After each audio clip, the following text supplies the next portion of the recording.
Yo, what's up, YouTube? Back at you with another video. On today, it is the Keeping It Raw podcast. Make sure you guys subscribe to the channel, click that bell so that you'll be notified, and also hit all so that you'll be able to receive every video that we put up. Also, make sure you hit that subscription button. It's free and it don't cost you a thing. All right, without further ado, let's go ahead and get right into it.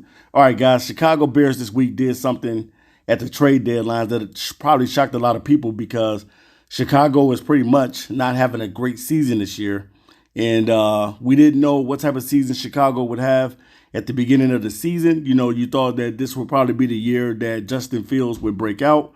But it's just been a lot of things that just has been going wrong. Justin Fields ends up getting hurt.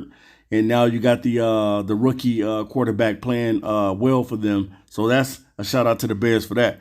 But at the same time, the Bears make a deal at the trade deadline and they get one of the youngest defensive stars in the league, and that's Montez Sweat. And pretty much we know that Montez Sweat and Chase Young was up for grabs. Pretty much the Washington Commanders put them out there as trade bait. And pretty much definitely, man, the Chicago Bears bit. And I see what Chicago is doing from afar. You know, if you're really looking at what the Chicago Bears are doing, Chicago is trying to build a juggernaut.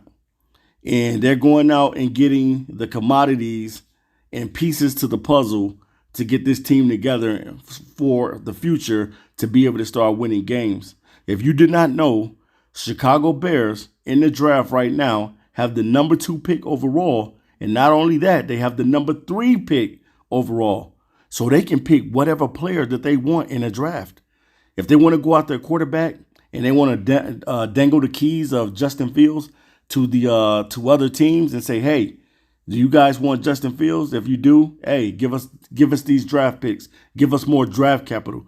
Chicago right now, even though they're not winning, the future is looking kind of bright for them. If you really, really look at it, and if they build the right way, I know that pretty much Poles has been spending a lot of money on getting linebackers and getting defensive guys and paying these guys a lot of money. You know, Montez Sweat getting a 4-year deal today. Reportedly $98 million, and 72.8 of that is fully guaranteed. So Montez Sweat now has his deal out of the way.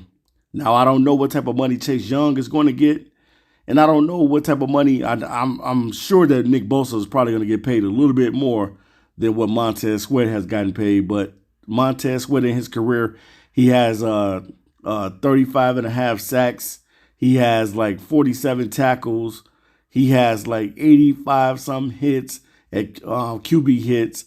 He has 9 forced fumbles in his career, and he's played in about 67 games. So Montez Sweat, the reason why he's getting the bag is because his career is going in the way of total production. You know, he's producing out on the field, man.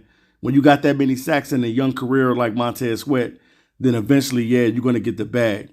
So Montez Sweat definitely got the bag from the Chicago Bears, but the Bears are set. I see what the Bears are doing. They are setting themselves up for the future to be a juggernaut. You know, having an elite pass rusher like a Montez Sweat on the team, he's still young, and then matching him up with the young guys that they got at linebacker and T.J. Edwards, and also Edmonds from that they got from the Buffalo Bills linebacker, and then they did have a rookie linebacker that they drafted in Jack Sanborn. So I see what Chicago is doing, and some franchises just not aggressive as other franchises. Other franchises, they go for what they want, while others, they just build through the draft. So, I mean, it is what it is, but I see what Chicago is doing. They're trying to build a juggernaut, and Chicago has the 2nd and the 3rd pick overall in the draft, so they can draft any player that they want. And they're going to get a good player in this draft. No matter if it's Caleb Williams, no matter if it's Drake May, Michael Penix, Bo Nix, whoever it may be at quarterback, if they decide to get another quarterback. But then they have leverage too because they have Justin Fields. And Justin Fields is still young, and it's a lot of teams that probably would want Justin Fields. You know, the Washington Commanders could want Justin Fields. The Atlanta Falcons could want Justin Fields. The Minnesota Vikings, anybody, I don't know. You know, it could be some teams out there that would want to bring in Justin Fields if the Chicago Bears do not longer want his services.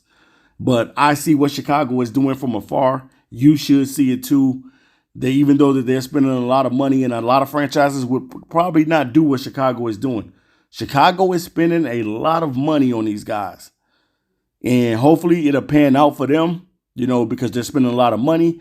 But at the same time, too, I see what they're doing from afar. They're trying to build a juggernaut, and they got the number 2 and the number 3 pick overall in the draft coming up in 2024. Currently, if things go the way they go, Chicago could end up with 2 good picks in the 2024 NFL draft, and they could dangle the keys of Justin Fields. All right, you guys, I'm out of here. I'll be back to you soon with another video. I'm out of here until next time. Peace.